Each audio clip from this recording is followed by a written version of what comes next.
दर्शना blog में आपका स्वागत है। आज मैं अपनी दिनचर्या दिखाऊंगी। स्नान करने के बाद पूजा अर्चना सब मैं पूरा दिखाऊंगी, मैं कैसे पूजा करती हूँ। अब मैं अपने लड्डू गोपाल को जगा रही हूँ। फिर जगाने के बाद मैं उनकी कंबल हटाऊंगी और प्यार से उनके सिर को सुलाते हुए उन्हें जगाने की कोशिश करूँगी।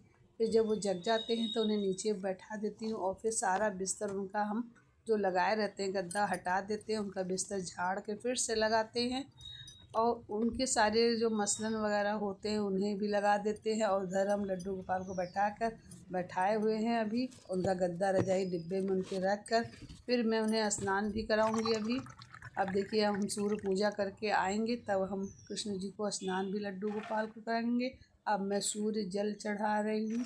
मैं 4 बार चढ़ाती हूँ क्योंकि 8 बज जाने के बाद अगर हम सूर्य जल चढ़ाते हैं तो हम 4 बार चढ़ाते हैं। और फिर सूर्य जल चढ़ाने के बाद मैं उनसे विनती प्रार्थना करती हूँ।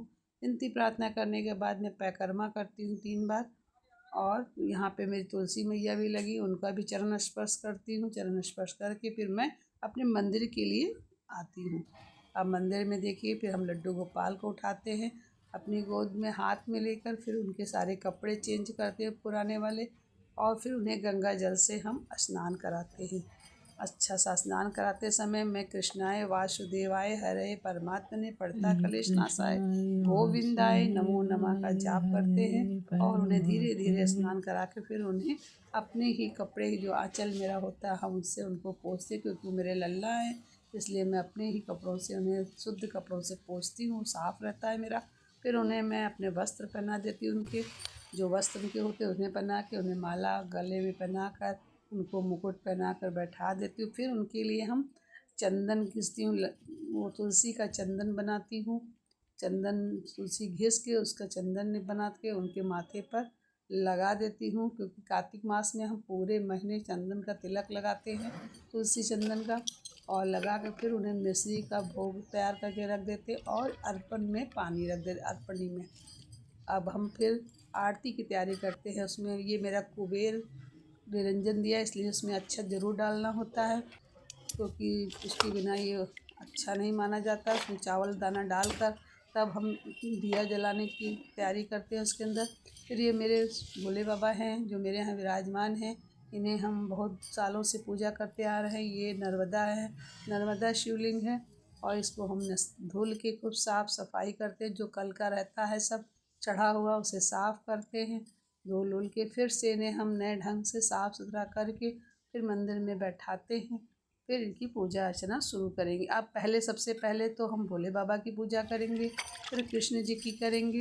फिर आज मंगलवार है, हमें हनुमान जी की आरती और चालीसा भी पढ़ना है, इसलिए आप पूरी ब्लॉग को ठीक से देखिएगा और ध्यान से देखिएगा। आपका भी मन प्रसन्न हो जाएगा, ऐसा लगेगा आपको कि हम किसी मंदिर में बैठे हैं।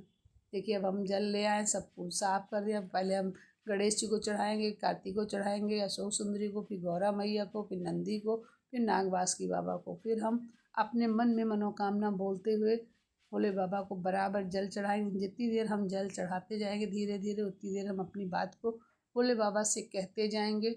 और इसी तरह से भोले बाबा पे जल चढ़ाना चाहिए, बहुत धीरे धीरे प्रेम से, और अपनी मन की बात उनसे धीरे धीरे हृदय से कहते रहना चाहिए। भोले बाबा बड़े ही दयालु हैं, वो सबकी मनोकामना पूर्ण करते हैं। हमारे यहाँ तो नित्य पूरा परिवार इनकी सेवा करता है और हम भी करते हैं।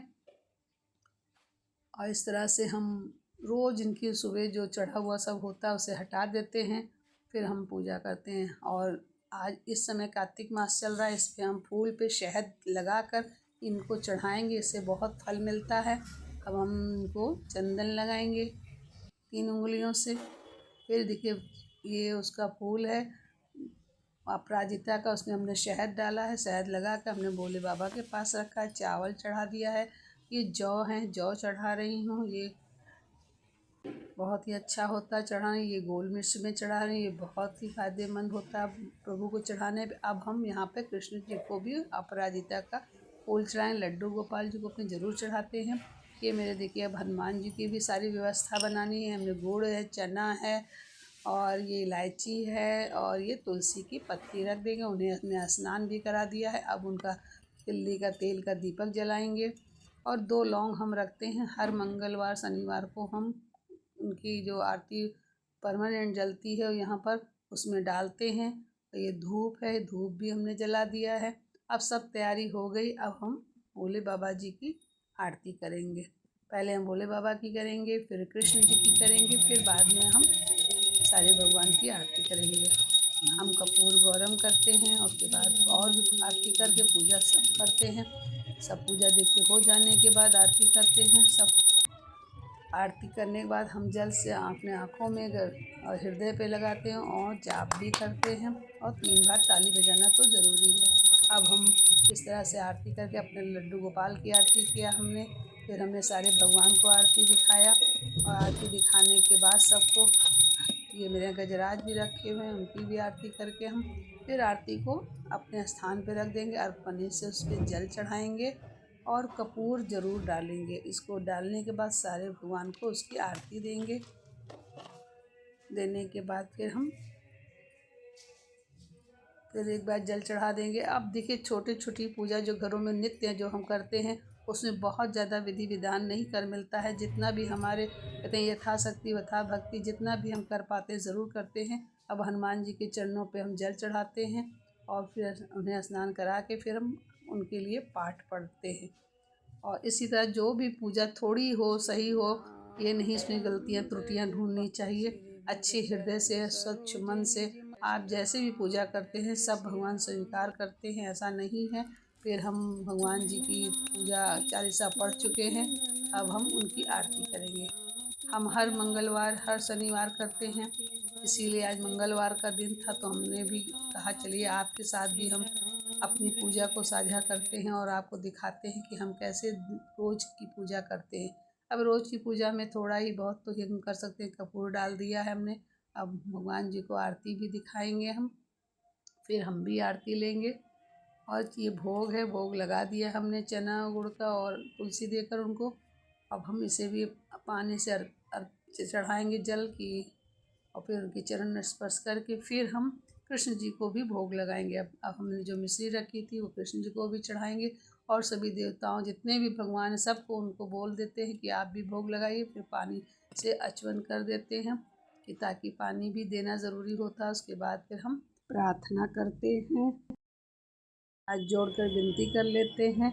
इसके बाद हम किचन में जाकर नाश्ता की तैयारी करते हैं। अगर आपको मेरा ब्लॉग अच्छा लगे तो लाइक कमेंट सब्सक्राइब ज़रूर करिएगा और जय बजरंगबली ज़रूर बोलिएगा और जय श्री राम तो ज़रूर ज़रूर बोलिएगा। हर हर महादेव।